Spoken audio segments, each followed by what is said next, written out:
Chapter 8. Dragon in the moat, Mordred shouted from the castle yard below. To arms, lads and lasses! To arms! To the moat, cried Erica. We shall vanquish this dragon. All the lads and lasses raced from Professor Pluck's classroom. Please put the parchments in a pile as you depart. Professor Pluck sputtered after them. I will stick with you, buddy, said Grog as they ran down the spiraling stairs, through the castle hallways, and out into the castle yard. Wiglaf caught a whiff of the troll's strong, spicy odor. Slay the dragon and get his gold, Mordred instructed them as they ran across the castle yard. I'll be watching from my office. With that, the headmaster ran up the castle steps, and out of sight, the lads and lasses raced over the drawbridge. Coach Plunget stood at the foot of it. Remember the throat thrust, he coached. I don't see Bubbles, said Angers, as they took their places beside the moat. Me either, said Dudwin.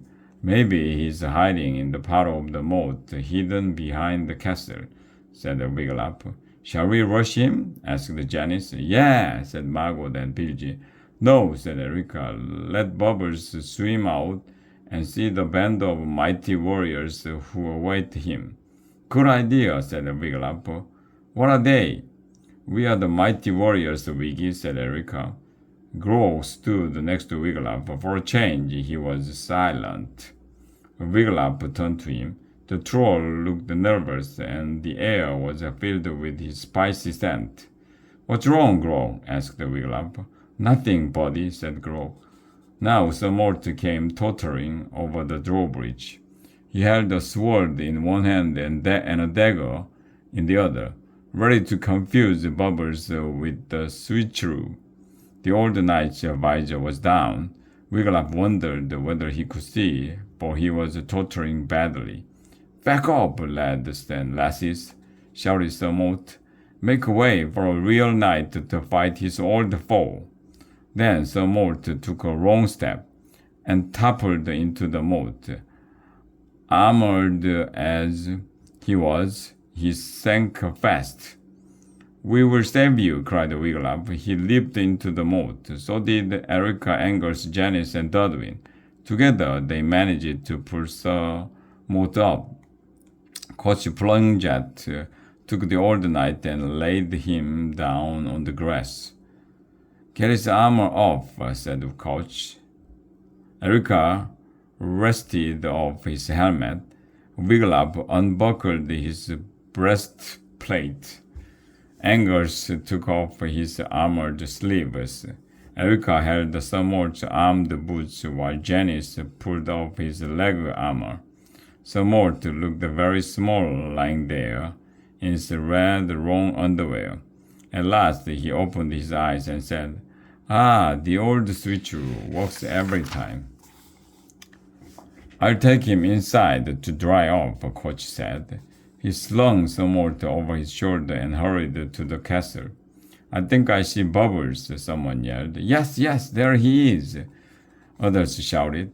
Wiglaf caught sight of Grog running away from the moat. The troll ducked behind the large rock to hide. Wiglaf ran after him. What's wrong, Grog? He asked. Don't you want to fight the dragon with us? Busy right now, buddy, called Grog from behind the rock. Once more, the scared troll's spicy odor made Wiglaf sneeze. He turned back to the moat just in time to see a shiny blue dragon swim out from behind the castle. Bubbles! Wiglaf was surprised that he was so small, not much bigger than Daisy. He had a friendly smile on his face. The red horn on top of his head was tooting a peppy tune. Wiglaf ran back and joined the others standing beside the moat. I told you Bubbles wasn't scary, Wiggy, said Dudwin. Look at him. He doesn't look scary, Wiglaf admitted. But looks aren't everything, Todd. Hello, lads and lasses, Bubbles called out. Thank you all for coming out to greet me. We are not here to greet you, Bubbles, shouted Erica. We are here to slay you, cried Janice. Yeah, cried Bilgy and Margot. Don't be silly, said Bubbles. I mean, you know harm. I only want to settle on old score with one of your teachers, that's all. Bubbles swam as he spoke. As he came closer, Wiglaf saw that the dragon wore a gold chain around his neck. Hanging from the chain was a golden letter B. It glittered against the dragon's blue scales. Want to see something great? Asked Bubbles, blinking his bright blue eyes. Watch this. Bubbles flipped over onto his back. He stuck one webbed foot up into the air and pointed his claws. Then his leg sank slowly until the claws disappeared. The moat water bubbled like crazy. Suddenly, Bubbles burst up out of the water, spinning like a top. He stopped spinning and cried, "Ta-da!"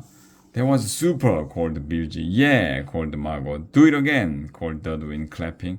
Class 1, yelled Erica. Do not be fooled, Bubbles is dangerous. Oh, come on, said Aggie. Look at him. He's cute. Bubbles smiled and blinked his big blue eyes. Want to see more? Yes, cried the Class 1 lads and lasses.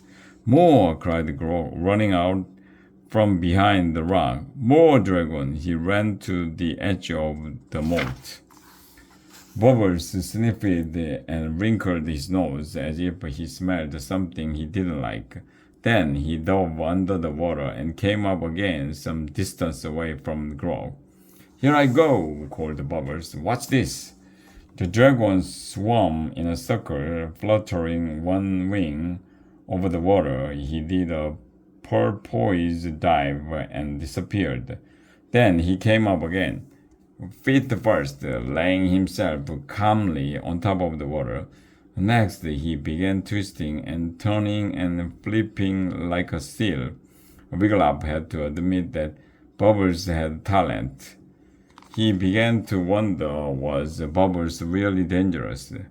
When the dragon had finished his water ballet, he swam to the edge of the moat, closer to Erica. You seem to be in charge here, lass, he said. You got that right, Bubbles, said Erica. Then will you be so kind as to ask Sir Trom to come out here for a moment, he asked. Bubbles, said Erica, you have two choices. You can go away and never come back, or we can slay you. You decide. Bubbles smiled. No, you have two choices, he said. You can go and get Sir Trom, or Erica cut him off. Never, he cried. Have it your way, lass, said Bubbles. The dragon dipped his mouth into the moat.